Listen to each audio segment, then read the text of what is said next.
নমস্কার বন্ধুরা, আমার চ্যানেলে আপনাদের স্বাগত জানাই। আজকে আমি আপনাদের বানিয়ে দেখাবো বোবা কফি। তার জন্য আমি এক বাটি ছোটো দানা সাবু নিয়েছিলাম। এবার সাবুটাকে আমি মিক্সির জারের মধ্যে দিয়ে আমি গুঁড়ো করে নেব। এবার মিক্সির বাটি নিয়েছিলাম, নিয়ে ওর মধ্যে ঢেলে নিচ্ছি, নিয়ে এবার আমি গুঁড়ো করে নেব। এবার গুঁড়ো করা হয়ে গেছে। এবার আমি একটা ছাঁকনি করে আমি চেলে নিচ্ছি।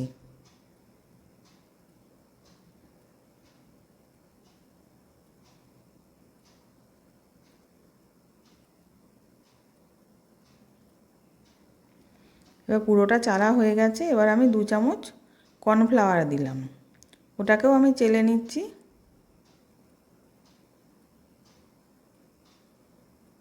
এক চামচ কোকো পাউডার দিলাম,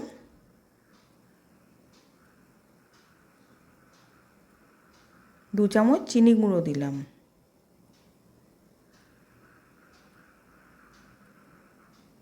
এবার সব ভালো করে মিশিয়ে নিচ্ছি। এবার সব ভালো করে মেশানো হয়ে গেছে। আমি আগে থেকে গরম জল ভালো করে ফুটিয়ে রেখেছিলাম। এবার ফুটন্ত গরম জলটা দিয়ে আমি মেখে নিলাম। এবার ভালো করে মাখা হয়ে গেছে। এবার আমি ছোট ছোট লেচি কেটে গোল গোল করে সব করে নেব।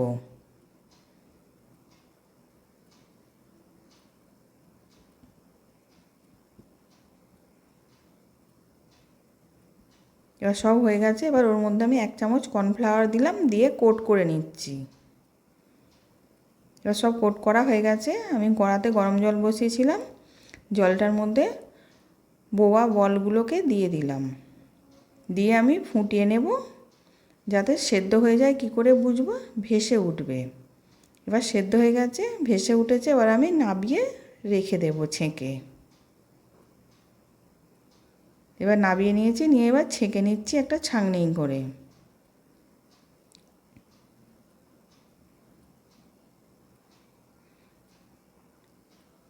এবার আমি একটা কড়া বসিয়েছিলাম, কড়ার মধ্যে 1 কাপ জল দিলাম, 3 চামচ চিনি দিচ্ছি, আর 2 চামচ কফি পাউডার দিলাম, দিয়ে ভালো করে মিশিয়ে ফুটিয়ে নেব।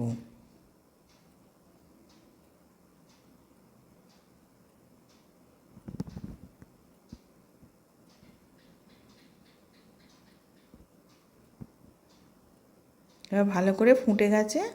এবার বোবা বলগুলোকে আমি দিয়ে দিলাম, দিয়ে ওটাকেও ভালো করে ফুটিয়ে নেব।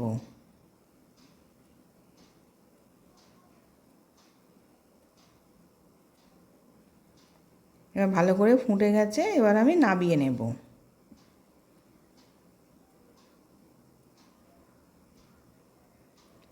এবার নাবিয়ে আমি একটা গ্লাসের মধ্যে দিয়ে দিলাম। আগে থেকে আমি দুধ জাল দিয়ে ফ্রিজে ঠান্ডা করতে দিয়েছিলাম, সেই দুধটাকে ওর মধ্যে ঢেলে দিচ্ছি, দিয়ে ভালো করে মিশিয়ে নেব।